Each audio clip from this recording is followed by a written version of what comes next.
Hello everyone, it's time for my favourite time of the month. That is, of course, Mythic banner time. You know, Mythics always shift up A for raids, and hang on a second, what is that music?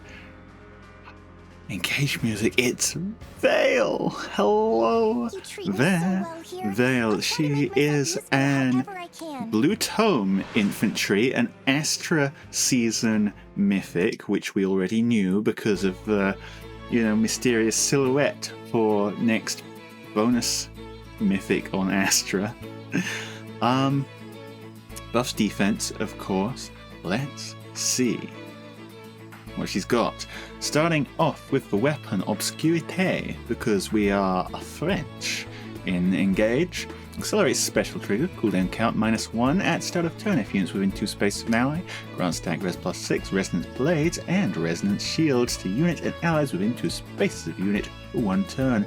Unit initiates combat or is within 2 spaces of an ally. Grants +5 to all stats. Unit makes a guaranteed follow-up attack. Deals damage equal to 20% of units res, excluding area of effect specials, and neutralizes foes' bonuses to attack and res during combat. All around, strong weapon, but not quite the level of kind of insane that I've been expecting from Mythics so far. We'll see if her PRF skill changes that. Actually, where is her PRF skill? Are we on 2 pages again? I swear. But as it is, well, giving the resonance buffs, I mean, that's basically +4 to all stats, right? And well, I mean, not the first mythic to do that. Astra already does that. Duo Astra also does that, but I mean, they're the same unit, just different versions of them. Slaying, always strong. +5 to all stats, 20% of units res as damage. Those are things we've seen a lot before. Basically, it's just a pile of very useful effects, but not quite insane. Right, there's nothing here that absolutely breaks anything apart, it's just good stuff to have. Looks like quite an attack and res focused unit though, and I mean that makes sense given the whole tome thing going on. Special is Iceberg. The A slot is attack, res, finish 4. Quite a pretty standard skill, and should be pretty easy to charge up specials with that. Slaying in the weapon.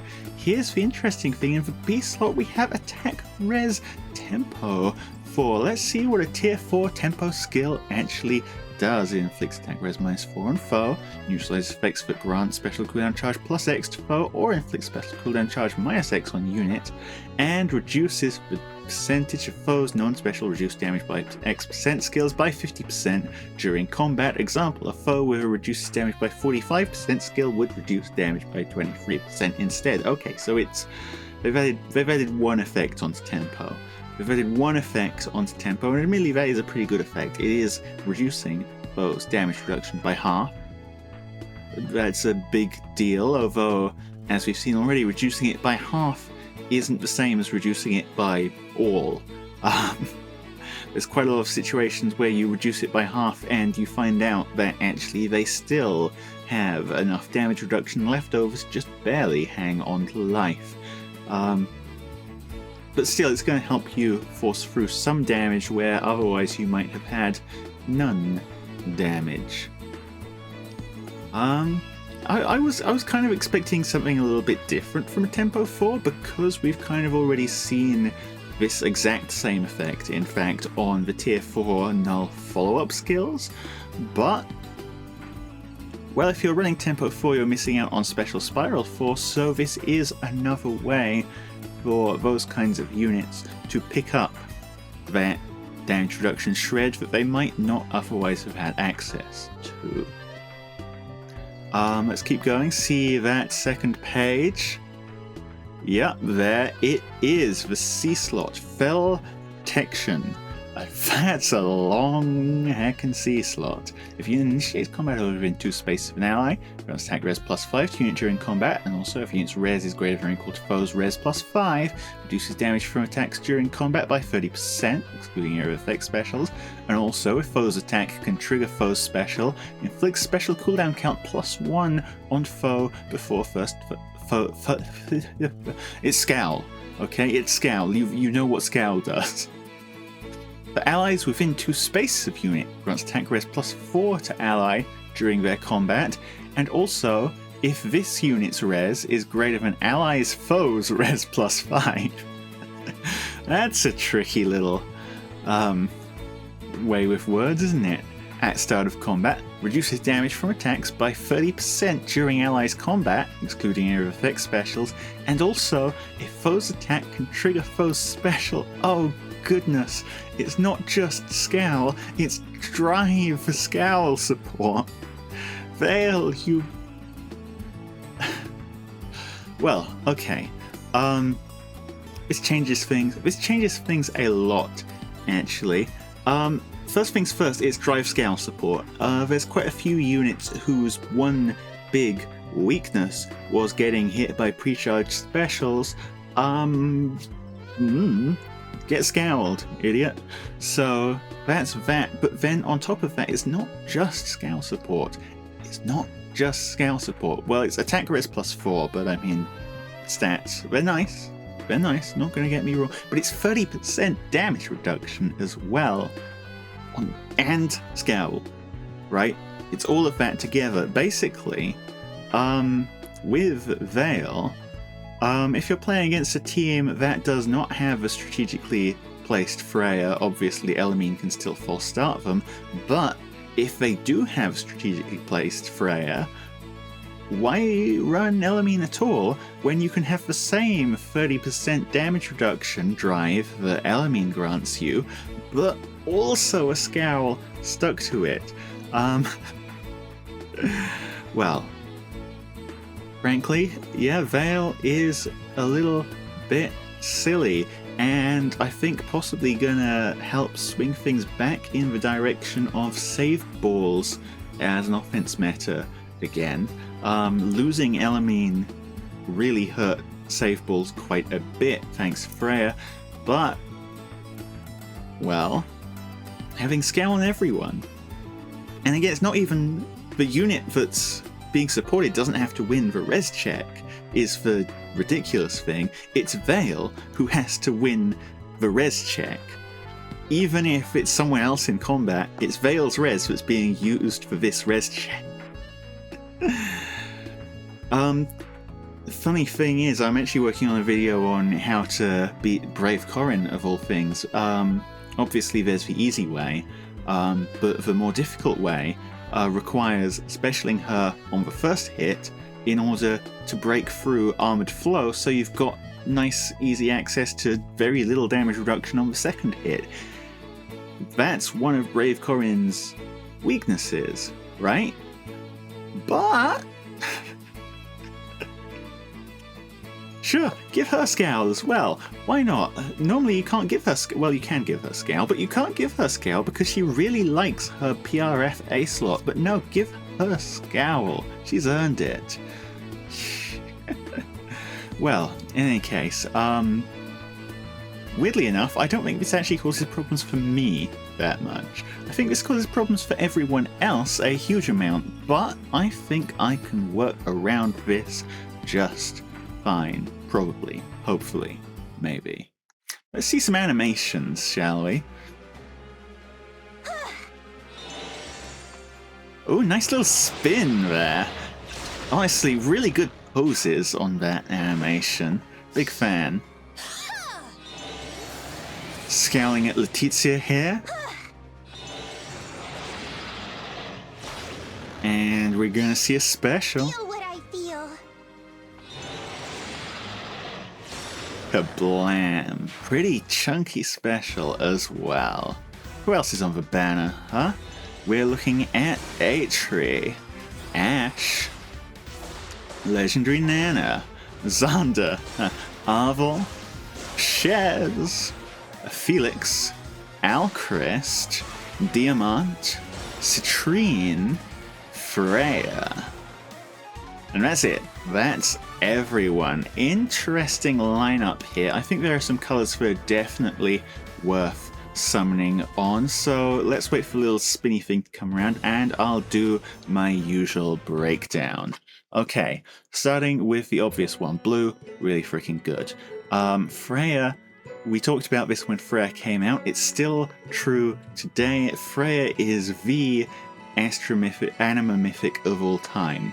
The fact that he just completely shuts down Elamine, who was until quite recently the Astra mythic of all time, a reason that you couldn't run like all sorts of teams on Anima Astra specifically because Elamine would just shut them down.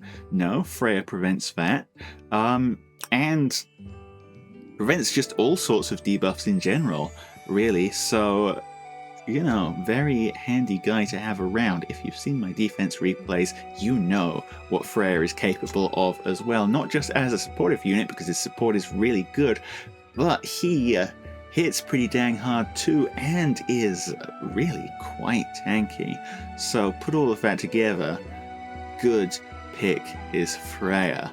Shez has effective damage against most things, if I remember correctly. I've honestly forgotten what Shez does. I haven't seen her in a little while, but I know she is strong. She is very strong, especially with good support. And then, of course, on blue we also have the new unit Veyle, who presumably, if you're looking at this banner at all, Veyle is part of your consideration there. So I think blue definitely a very high priority colour to pull for. Same goes for colourless, maybe not quite as strong as blue, but Arvel still pulls their weight immensely. Obviously I'm not running them at the moment, but if you're not running Freya, Arvel is probably the other anima mythic you really want to be running. Ashe is, of course, great offense mythic, great mobility. I mean, obviously kind of guidance can do the same thing now, but Ashe was a guidance unit before guidance units were popular, and on top of that, Ashe is an offense mythic, so merging her up is gonna make you score better. And rearmed Alchrist. Honestly, I wasn't too huge on rearmed Alchrist when he came out, but I've seen some people actually using that rearmed weapon, and no joke, it is quite impressive if you've got the right build for it. So if you didn't pick him up first time around, I definitely consider Alchrist as a potential pickup. Then Red. Red has three very interesting picks here. Legendary Nana is famous for being the original say no damage reduction unit. I still think she's pretty dang solid. Obviously, there are other answers to damage reduction now, and another one of those actually is Diamant. Diamant people kind of chuckled at a bit as he's the god sword that can't use damage reduction, but his whole fighting equally thing means that actually if instead of running him as a pure god sword you rather try and use him as a damage reduction breaker in his own right, suddenly you find him getting pretty dang far. Like, he's not such a huge tank, but as a tank buster, quite a quality unit. And then Felix is the third unit on red and is honestly just a pretty solid god sword. Not the best god sword of all time. I'd probably give that honor to, well, it's a hard one to hand out honestly, but Fallen Byleth I'd probably put above Felix for one, and Summer Fjorm as well. But Felix is still up there. Felix is still definitely up there. Those three colours, all of them I would consider summoning on. And then there's green. And unfortunately, green does have one of what I think is the absolute best units in the game right now in the form of Citrine, but Citrine, unfortunately for her, is color sharing with Atri, who is decent, but not like exceptional in any category, and then legendary Xander, who is infamously sad. So take that as you will, and remember that if you're summoning on a color on one of these legendary mythic banners and you do not want all 3 units in that color, the game will inevitably give you the unit that you do not want. Trust me on this one. But, well, that's my thoughts for the banner. I'd love to hear what you guys think about this. Are you going to pull for Veyle? Is Veyle going to help you on offense? Is Veyle going to absolutely ruin your defense? And let me know how your summons go as well. I'm interested to hear that. Thanks for coming around. I have been Penross776. As always, your comments, your subscriptions, greatly appreciated. I'll see you all later. Penross out.